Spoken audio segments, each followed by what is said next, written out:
3장 8절에서 10절까지 읽겠습니다. 시작. 이제는 너희가 이 모든 것을 벗어버리라. 곧 불안과 노여움과 악의와 비방과 너희 입에 부끄러운 말이라. 너희가 서로 거짓말을 하지 말라. 옛사람과 그 행위를 벗어버리고 새 사람을 입었으니 그는 자기를 창조하신 이의 형상을 따라 지식에까지 새롭게 하심을 입은 자니라. 아멘. 하나님의 형상을 따라 새롭게 변화되는 제목으로 말씀을 순거하도록 하겠습니다. 바울은 골로새 성도들에게 그리스도인으로서 거룩한 삶에 대해서 말씀하고 있어요. 예수님을 믿고 거듭난 사람이 되었으면 옛사람의 모습을 벗어버리고 새 사람으로서 살아야 한다는 것입니다. 바울은 먼저 옛사람의 마음속에 있었던 것을 죽여야 한다고 이야기합니다. 5절에 이르기를 음란과 부정과 사욕과 악한 정욕과 탐심과 같은 마음속에 담겨있는 그런 죄의 본성들을 죽여야 한다라고 이야기합니다. 그리고 8절부터 9절까지 실제적으로 옛사람의 모습으로 행동에서 나오는 것들, 즉 분노와 악의와 비방과 악한 말과 거짓말을 버려야 한다고 말씀하고 있어요. 성도는 이렇게 옛사람에 입고 새 옷을 입어야 하는 거예요. 하나님의 형상을 따라 참된 지식에 이르기까지 새로워져야 한다라고 말씀하고 있습니다. 우리에게 주시는 영적인 교훈을 8절부터 11절까지 말씀에서 찾아보도록 하겠습니다. 이를 통해서 하나님의 형상을 따라 새롭게 변화되어지는 우리 모두가 되기를 주님의 이름으로 축원합니다. 영적인 교훈 첫 번째 따라 읽겠습니다. 예수님을 믿고 거듭난 성도들은 과거에 입었던 낡은 옷들을 모두 벗어버려야 합니다. 8절 말씀에는 한번 읽어봅시다. 이제는 너희가 이 모든 것을 벗어버리라 라고 말씀하고 있어요. 여기서 모든 것이라는 것은 골로새 성도들이 하나님을 모르고 살 때 낡은 습관과 악한 행동들로 살았던 모든 것을 말하고 있어요. 이 모든 것을 낡은 옷 벗어버리듯이 벗어버리고 그리스도로 새롭게 옷 입으라 라고 말씀하고 있는 거예요. 하나님 없이 사는 모든 사람들은 숨을 쉬고 있지만 모두가 영적으로 죽은 사람들이며 병들어서 상하는 사람들과 같아요. 이러한 사람들이 은혜로 인해서 예수님의 믿음으로 구원받게 됩니다. 저 여러분도 마찬가지였습니다. 죄로 인해서 죽어서 지옥 가야만 하는 사람들이지만 그리스도의 십자가 보혈의 피가 더럽고 추한 죄를 깨끗하게 지켜주신 것입니다. 이제 우리는 새롭게 고침받아 하늘의 생명으로 거듭나게 되었습니다. 그렇다면 과거 하나님을 모를 때 우리가 입고 있었던 옷, 바로 죽은 사람들이 입은 옷 수의와 환자들이 입어야만 하는 환자복은 모두 벗어버려야 하는 것입니다. 과거 우리는 주님을 모를 때 눈먼 소경과 같았고 눈 듣지 못하는 기머거리와 같았습니다. 그리고 문둥병자와 같은 추한 영혼으로 살던 사람들입니다. 더 나아가 흑암 속에서 누워있던 죽은 사람들이었습니다. 하지만 주님의 은혜로 우리는 빛을 보게 되었습니다. 주님이 치료의 강선을 비춰주셨습니다. 온전하게 고침을 받았습니다. 영생을 선물로 받게 되었습니다.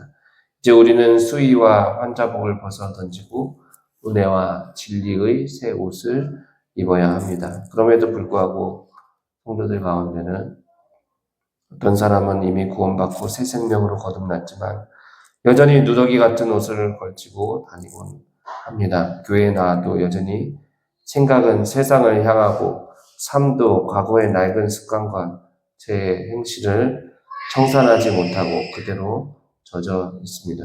주님께서 죽은 나사로를 살려서 동굴에서 나오게 하셨는데 나사로는 여전히 수의를 걸치고 있었습니다. 주님께서는 풀어놓아 다니게 하라 라고 말씀하셨죠. 살아난 나사로는 수의를 풀고 새 옷을 갈아입어 다녀야 하는 것입니다. 치료가 되어 퇴원을 했는데도 여전히 환자복을 그대로 걸치고 있는 사람은 없을 것입니다. 사랑하는 여러분, 이미 성도가 되었는데도 여전히 낡은 과거 습관과 제약을 벗어 던지지 못하는 것은 이제라도 속히 낡은 옷을 벗고 새 옷을 입기 바랍니다. 입읍시다. 그리스도의 거룩한 모습을 담기 위해서 최선을 다해야 되겠습니다. 이를 통해서 천국 백성으로 합당한 삶을 살아가는 우리 모두가 되기를 주님의 이름으로 축원합니다. 두 번째, 폭력적인 언어와 행위들을 모두 벗어버려야 합니다. 8절 말씀 보면은 이제는 너희가 이 모든 것을 벗어버리라. 곧 분함과 노여움과 악의와 비방과 너희 입에 부끄러운 말이라 말씀하고 있습니다. 특히 우리나라 사람들 중에는 많은 사람들이 내면의 분노를 쌓아놓고 있어요. 모든 일에 있어서 까칠한 행동을 하고 다른 사람들에게 피해를 주는 그런 행동을 하게 됩니다. 누가복음 6장 45절 말씀에 보면은 예수님께서 선한 사람은 마음에 쌓은 선에서 선을 내고 악한 자는 그 쌓은 악에서 악을 내나니 이는 마음에 가득한 것을 입으로 말함이니라 라고 말씀하고 있습니다. 구원받지 못한 사람은 마음에 악이 가득하니 마음속에 분노를 품고 노여움을 품습니다. 그리고 또 입술로도 더러운 말을 하게 되는 것입니다. 우리 사회에 참으로 어처구니 없는 일들이 가끔 뉴스를 통해 보도됩니다. 한 여자가 자신이 낳은 18개월 된 아기를 굶겨 죽였습니다. 그 여자가 이 아이가 살아있을 때 하는 말을 보면 도무지 자신이 낳은 자녀에게 어떻게 그런 말을 할 수 있을까 하는 생각을 하게 됩니다. 마음속에 분노와 노여움으로 일가족을 모두 살해하고 도주한 사람도 있었고 자신의 이성 친구를 죽이거나 심지어는 일면식도 없는 사람을 살인하는 그런 어이없는 일도 우리 사회에 일어나고 있다는 것입니다. 사탄의 지배 아래 이런 악을 저지르는 사람들이 여전히 있어요. 사랑하는 여러분, 이미 구원받은 성도라도 내면의 상처들이 주님으로 인해서 온전하게 치료되지 않았다면 쉽게 분내고 노여워할 수 있는 것입니다. 그런데 이러한 마음의 상처와 쓴뿌리들을 주님 앞으로 가져와서 깨끗이 씻김받고 고침받아야 되는 거예요. 어떻게 돼야 돼요? 하나님 앞에 나와서 간절하게 기도 쏟아버려야 돼요. 깨끗하게 씻김받아요. 바울은 앞선 5절에서 언급하고 있는 내면의 정욕과 탐심 못지않게 성도들이 죽이고 벗어버려야 할 것으로서 외적인 표현 분함과 노여움에 대해서 말하고 나서 비방하는 말과 입에 부끄러운 말에 대해서 이야기하고 있습니다. 언어라는 것은 일상생활에서 늘 사용하는 것이고 한번 말하면 그만 사라지는데 그 영향력이 그렇게 대단하다고 하겠느냐고 이렇게 말할 수 있지만 언어의 영향력은 큰 것입니다. 언젠가 미국에서 실험을 했습니다. 몇 사람이 지나가면서 시험 대상인 건강한 사람에게 말했습니다. 당신 안색이 안 좋고 깊은 병에 걸린 것 같아요. 이런 말을 하게 한 것입니다. 그 건강한 사람은 여러 사람으로부터 비슷한 말을 반복해서 듣자 정말 어떻게 됐을까요? 며칠 안 지나고 시름시름 앓다가 중환자가 되어서 병원에 실려가게 됐다고 합니다. 이게 참으로 무서운 일입니다. 언어가 사람에게 미친 영향력이 이처럼 큰 것입니다. 사람은 하나님의 형상으로 지어져서 영적인 존재입니다. 그리고 또한 동시에 언어적인 존재입니다. 하나님께서 모든 피조물 가운데서 사람만이 언어를 통해서 소통하게 하셨어요. 그럼에도 사람들은 입을 통해서 말을 합니다. 그러면서 언어를 통해서 폭력을 서슴없이 일삼는 것입니다. 그것이 얼마나 무서운 일인지 실감하지 못하고 있습니다. 사람들은 물리적으로 폭력을 사용하는 것만 범죄라고 생각하지만 언어 폭력에 대해서는 그럴 수도 있다 생각하면서 가볍게 이렇게 사용하고 있는 것이죠. 언어로 상처를 주고 해치는 것 역시 물리적인 폭력과 동일한 죄입니다. 언어폭력은 물리적인 것보다 어떤 면에서 더 무서울 수 있습니다. 왜냐하면 언어는 그 사람의 마음에 남을 수 있습니다. 그래서 한 사람의 정신과 영혼에까지 찢을 수 없는 상처를 줄 수 있기 때문인 것입니다. 사랑하는 여러분, 우리 모두는 마음의 분노와 노여, 그런 원인이 되는 것들을 주님 앞에 기도함으로써 모두 쏟아내서 치료받아야 합니다. 또한 우리는 육신의 거룩함 못지않게 언어의 거룩함을 소중하게 여길 수 있어야 합니다. 세상은 저질의 언어로 날로 많은 사람들의 영혼이 탁해지고 죽어가고 있습니다. 이제 우리는 복음과 진리의 거룩한 말, 선한 말을 해야 합니다. 이 오염된 세상에서 거룩하고 정결한 삶, 아름다운 말을 사용함으로써 죽어가는 영혼을 영생으로 인도하는 주님의 귀한 도구들로 사용받기를 간절히 축원합니다. 세 번째, 주님과 기쁜 교제를 통해서 마음의 중심까지 변화돼요. 1절 말씀을 보면 하나님의 형상을 쫓아 지식에까지 새롭게 하심을 받는 것이라고 말씀하고 있습니다. 하나님께서 세상을 창조하실 때 동물과 식물을 지으셨죠. 그리고 여섯째 나라 사람을 지으셨는데 동물을 창조하실 때는 식물을 창조하실 때는 종류대로 창조하셨다고 했습니다. 근데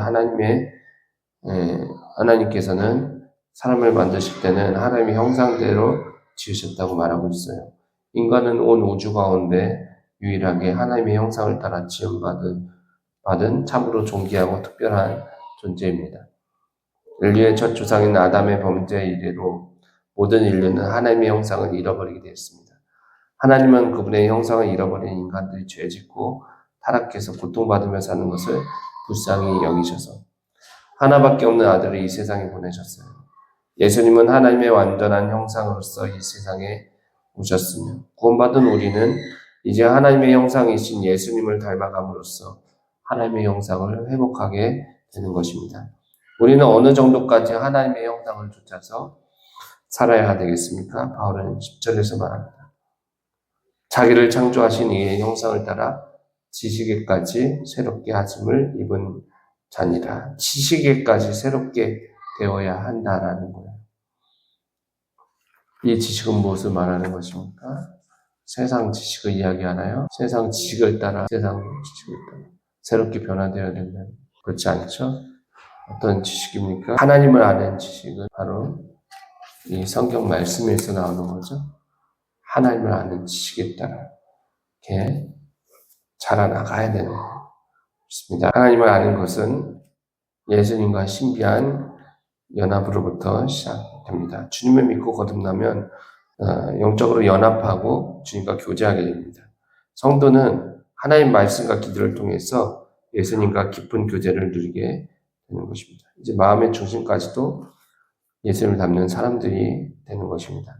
그리스도인이 되어 신앙생활 한다는 것은 단순하게 교회에 출석해서 왔다 갔다 하면서 예배 시간에 하나님의 말씀 듣는 거 매우 중요합니다. 설교 말씀 잘 들어야 되겠죠.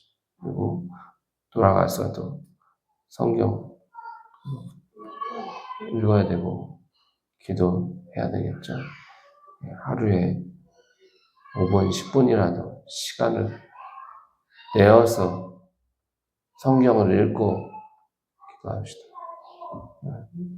그리스도인이 되어 신앙생활을 한다는 것은 단순히 교회에만 출석하는 것을 의미하지 않아 그 마음의 중심이 철저히 예수님의 모습으로 거룩하게 변화되는 것을 의미합니다. 사람들은 겉모습만 깨끗하면 되는 줄 압니다. 그래서 뭔가 깨끗하지 못하게 번 돈이 있으면 돈을 넣고 세탁기에 돌리는 게 돈 세탁기. 자금을 해가지고 자금을 다른 은행에다 넣고 그것이 세탁을 하는 거죠. 신분을 세탁하여 다른 사람인 것처럼 행동하기도 합니다. 깨끗한 사람인 것처럼 보이려고 그렇게 하죠. 그러나 그리스도인이 된다는 것은 겉모습만 변화되는 게 아니라 뭐가 변화된다? 생각, 가치관, 중심, 마음의 동기가 온전히 주님을 닮은 모습으로 변화되는 것임을 알아야 합니다. 사랑하는 여러분, 주님을 닮아갑시다. 예수님을 통해서 우리는 하나님의 형상에 따라서 계속해서 변화되어져야 합니다. 변화되어질 것입니다. 주님을 닮되 겉모습이 아니라 마음의 동기와 가치관, 내면의 뿌리까지 철저히 주님과 같이 되길 원합니다. 이를 통해 세상의 주님의